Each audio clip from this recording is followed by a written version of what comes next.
Hello, everyone. Welcome back to the Pot Smoker's Bible. My name is Zion.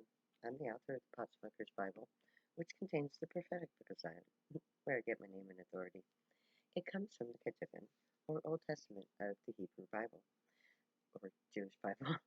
I use the King James Version of the Christian Bible to put together the prophecy of Israel from the scattered testimony of the various Old Testament prophets. It became the Book of Zion, a book written entirely in Bible verse. I found contained within the Book of Zion a set of instructions that I was uniquely qualified to follow. So I did. And as the final instruction, I'm told to publish peace, which is what I'm doing now with this YouTube program and its social media coverage.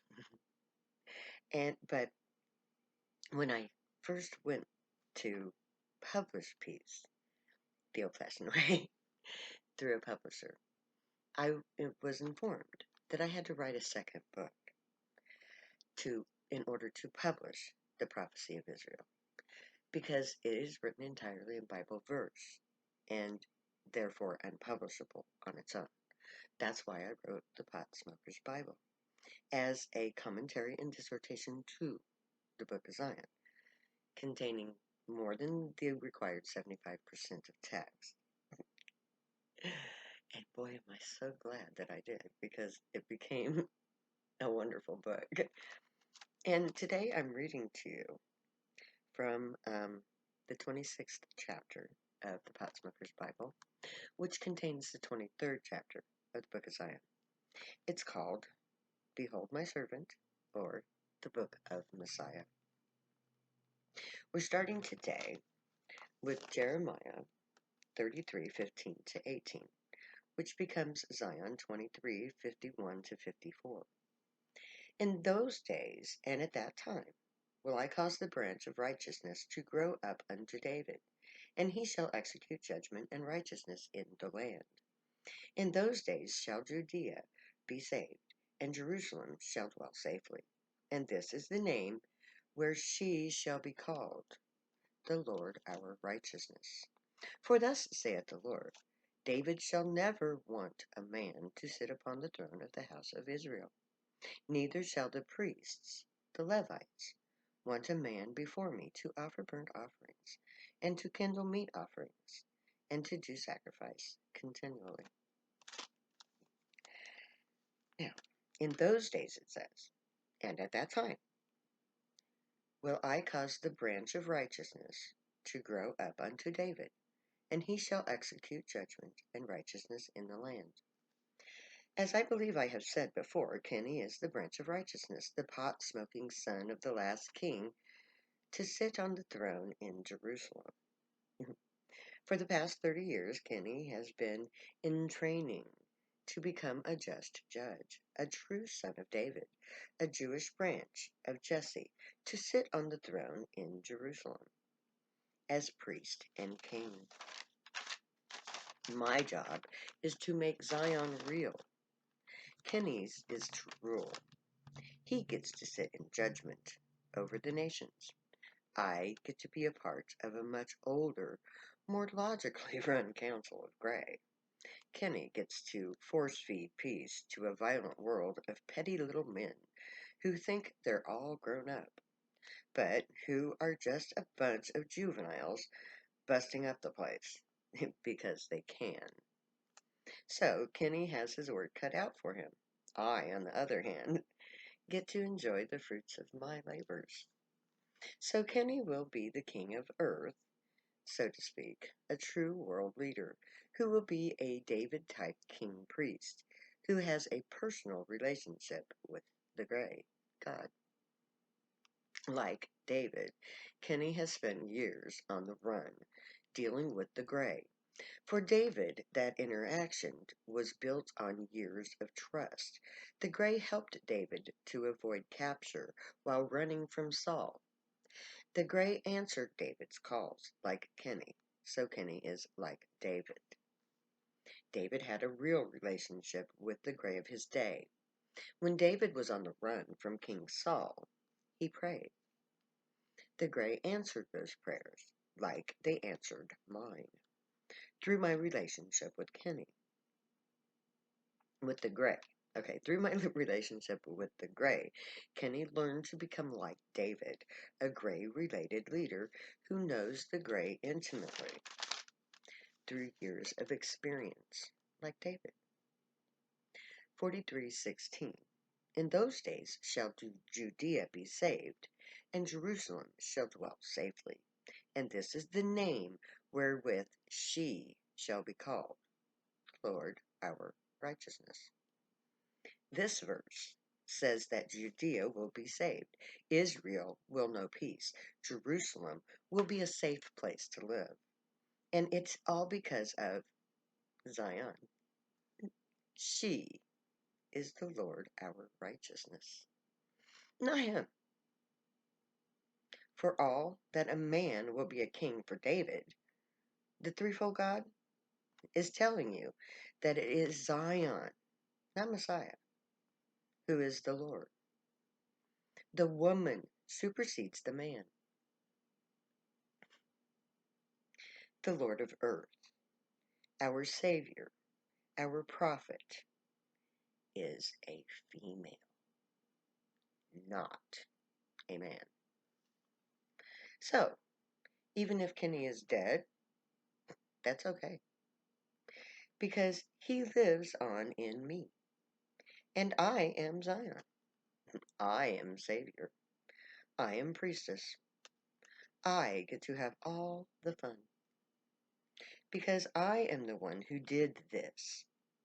I wrote this book, having experienced it firsthand. A spirit king living in the body of a prophet, a female prophet. So until Kenny either shows up alive or is searched out as a child, fulfilling the testimony of Isaiah, which says to us, a son is born to rule as king, a child is given, who will be raised to rule. I'm okay with either scenario. The prophecy was written to allow for a variety of outcomes. Each key element is multidimensional. Kenny as was a man-child in spirit. So living, he fulfilled the passage. But if he died, he is allowed to be reborn as a Tibetan Lama is reborn. A man-child, a Kenny child, to be raised to the throne. It is because of the unknown outcome of the possibilities projected that the prophecy was written to allow for many scenarios. The multidimensional layering of the text allows every passage to be justified on one of the three levels.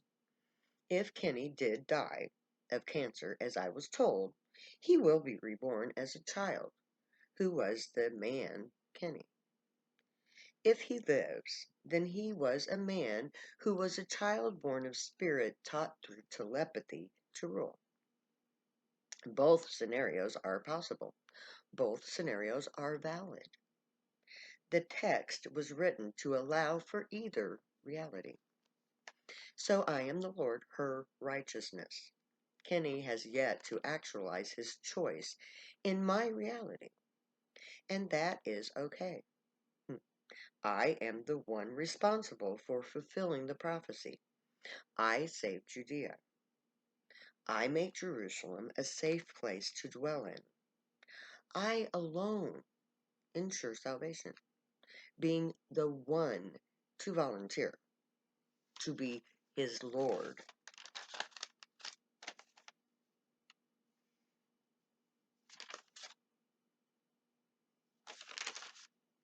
Which brings us to 43:17. For thus saith the Lord, David shall never want a man to sit upon the throne of the house of Israel. In this moment I have realized something. This verse never gives the actual throne of David to the queen. Her lordship. She is given David's throne. David shall never want a man to sit upon the throne of the house of Israel. It is written elsewhere in prophecy that the female will supersede the male in authority. So here again, I am being the highest authority in both Zion and Israel. The kingdom becomes the queendom. David, it says, will never want a man to sit on the throne. She is her Lord, our righteousness. David wants a queen to inherit his throne. So even if Kenny is still alive, I still am the true inheritor of the throne. As long as Kenny remains apart from me in a physical form, I rule in my own right. Through his namesake, by the vow he made to me, which made me his property, i.e., his wife, able to rule in his absence. But in truth, by my own inherent right, granted by David himself, who leaves his throne to Zion. 43:18. Neither shall the priests, the Levites, want a man before me to offer burnt offerings, and to kindle meat offerings, and to do sacrifice continually. Not only do I gain the throne of David, I also gain the priesthood. Kenny refused. He didn't want anything to do with any of this.